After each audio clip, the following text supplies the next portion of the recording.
स्वराज में आप सबों का स्वागत है और मैं हूं संतोष सिंह। और इस वक्त की एक बड़ी खबर पूर्णिया से आ रही है, जहां पूर्णिया के एसपी दयाशंकर के आवास पर आय से अधिक संपत्ति के मामले में आर्थिक अपराध इकाई की छापेमारी चल रही है। आर्थिक अपराध इकाई के सीनियर ऑफिसर्स के हवाले से माने तो दयाशंकर के 11 ठिकाने पर, पटना और पूर्णिया मिला के 11 ठिकाने पर यह छापेमारी चल रही है। और इन पर जो आरोप है वो आरोप है कि लगभग 77 लाख रुपए की अतिरिक्त संपत्ति, 2014 बैच के ये आईपीएस अधिकारी हैं और 2022 आज है, तो 8 साल में इन्होंने अपने वेतन के अलावा लगभग 77 लाख रुपए की संपत्ति इन्होंने अर्जित की है, जिसको लेकर अब सवाल खड़े होने लगे हैं। शिकायत मिली है और उसी शिकायत के आधार पे ये कार्रवाई हुई है। और बिहार के अगर इतिहास की हम बात करें तो इससे पहले मुजफ्फरपुर एसपी विवेक कुमार के यहाँ इसी तरीके की एक छापेमारी हुई थी। आर्थिक अपराध इकाई ने वो छापेमारी की थी, आय से अधिक संपत्ति के मामले में छापेमारी हुई थी और उनके तमाम रिश्तेदार, यूपी में जो उनके रिश्तेदार थे, उनके आवास पर भी छापेमारी हुई थी और उन पर चार्जशीट भी हो गया है।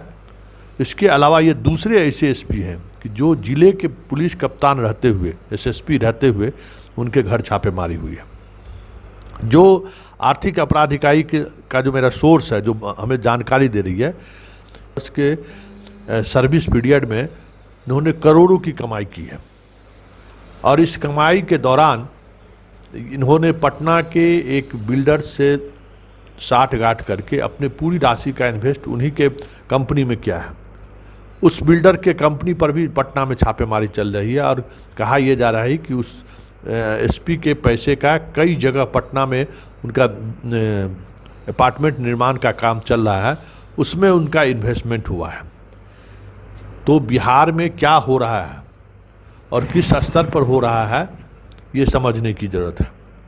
और दयाशंकर भी उसी बालू माफिया के गर्भ से बाहर निकले हैं, जिसको लेकर इससे पहले भी कई एसपी औरंगाबाद और आरा एसपी पर कार्रवाई हो चुकी है और बाकी जगह जिलों पर इन्होंने एसपी के रूप में काम किया है।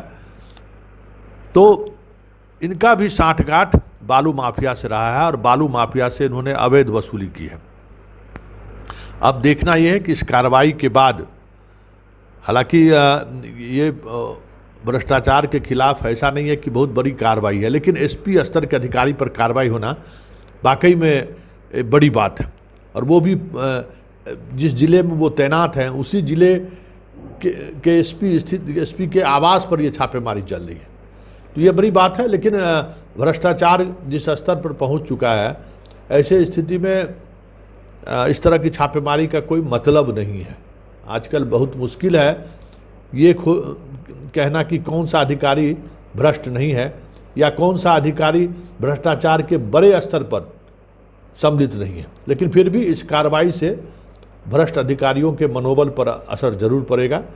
और जो खबर आ रही है वो खबर ये आ रही है कि 8 वर्ष के इस कमाई में इन्होंने करोड़ों रुपये कमाए हैं, जिसको लेकर अभी छापेमारी चल रही है और देर शाम तक बहुत सारी स्थिति स्पष्ट हो पाएंगी।